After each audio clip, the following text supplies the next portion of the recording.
আপনারা দেখেছেন একজন উপদেষ্টা যার পদত্যাগ বাংলাদেশ জাতীয়তাবাদী দলের পক্ষ থেকে চাওয়া হয়েছে, তাকে নিরাপত্তা উপদেষ্টা বানানো হয়েছে। তিনি কি করলেন? তিনি মানবিক করিডোরের নামে আমাদের ভূমি ভিন দেশি কোনো সৈনিকেরা ব্যবহার করতে পারে কিনা সেই ব্যবস্থা করার জন্যে সেই কুচক্র তিনি শুরু করেছিলেন। আমি বলতে চাই, আজকে এখান থেকে স্পষ্ট ঘোষণা দিতে চাই, এই বিদেশি দালালদেরকে আমরা ইতিমধ্যে চিহ্নিত করে ফেলেছি। বাংলাদেশে খুনি হাসিনা যেমন ভারতের দালাল ছিল, এবং আরেকটি দল রয়েছে তাদেরকে পাকিস্তানের দালাল বলা হয়। আমাদের নেতাদের জনাব তারেক রহমান তার বাবার পদাঙ্ক অনুসরণ করে যে ঘোষণা দিয়েছেন যে দিল্লি নয়, পিন্ডি নয়, নয় অন্য কোনো দেশ, সবার আগে বাংলাদেশ। এই বাংলাদেশের স্বাধীনতা সার্বভৌমত্বকে ক্ষুণ্ণ করার জন্য যদি কোনো ধরনের চক্রান্ত করা হয়, সেটা এই প্রধান উপদেষ্টা কেন, বাংলাদেশ একটি রাষ্ট্র, সেখানে 18 কোটি মানুষের জীবনযাত্রা সরাসরি সংযুক্ত রয়েছে। এই রাষ্ট্রে কেউ অপরিহার্য না, কেউ এখানে এমন না যে তাকে ছাড়া দেশ চলবে না। তাহলে তো ওই হাসিনার আমলে চলে গেলাম, হাসিনা ছাড়া দেশ চলবে না, এটা হবে না। যদি কেউ রাষ্ট্র চালাতে ব্যর্থ হয়, তিনি বিদায় নিয়ে চলে যেতে পারেন। বাংলাদেশের জনগণ আরেকজনকে এনে সেখানে তার দায়িত্ব পালন করার জন্য দিবে। এবং তাদের দায়িত্ব কি?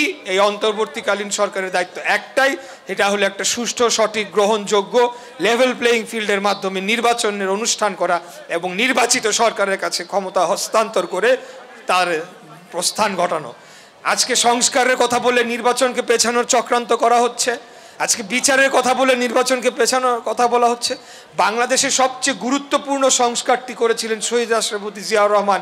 তিনি যখন একদলীয় বাকশালকে বাতিল করে আবারও ভোটের ব্যবস্থা চালু করেছিলেন, বাংলাদেশে গণতন্ত্র পুনঃপ্রতিষ্ঠা করেছিলেন। আমাদেরকে সেই সংস্কার শিখাইতে সে লাভ নাই। সংস্কার একটা চলমান প্রক্রিয়া, এখানে 20 বছর লাগবে, 25 বছর পরে গিয়েও আমরা মৃত হয়ে যাওয়ার পরেও সংস্কারের প্রয়োজন হবে, তখন ভিন্ন সংস্কার প্রয়োজন হবে, সেটা আমরা জানি না।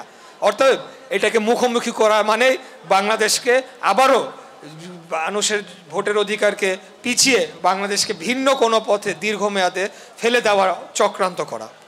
আজকে আমাদের মতো আমরা কি শেখ হাসিনার বিরুদ্ধে কম আন্দোলন করেছি নাকি কম নিহত হয়েছি? আমাদের নেতা কর্মীরা কম গুম খুনের শিকার হয়েছেন?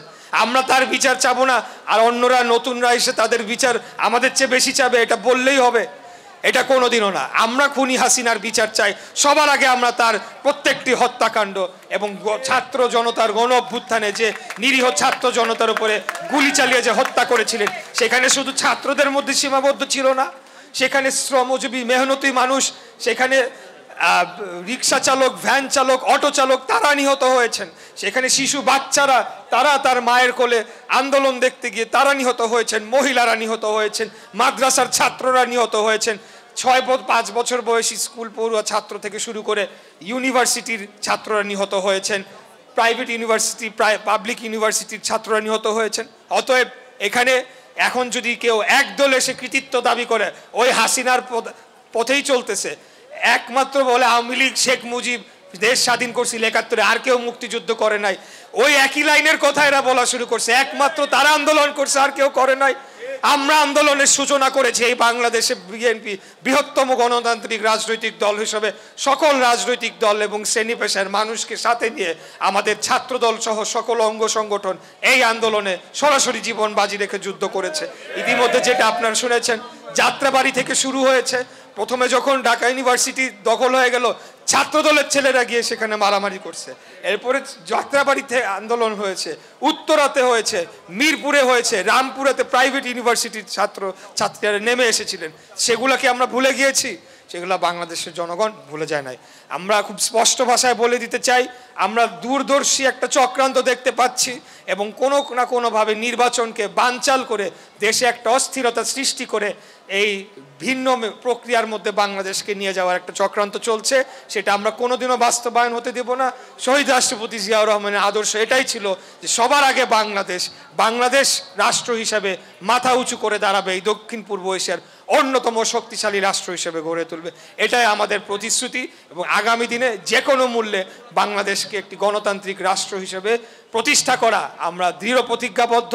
যদি এখানে কেউ বাদ সাধতে আসে তাহলে তাদেরকে আমরা জনগণকে সাথে নিয়ে অতীতে যেভাবে আন্দোলন সংগ্রাম করেছি, আমাদেরকে আন্দোলন শিখাইতে এসে লাভ হবে না। আমরা প্রয়োজনে এই সরকারকে যদি জোরপূর্বক নির্বাচন দিতে বাধ্য করতে হয় আমরা সেটা করার জন্য প্রস্তুত ইনশাআল্লাহ।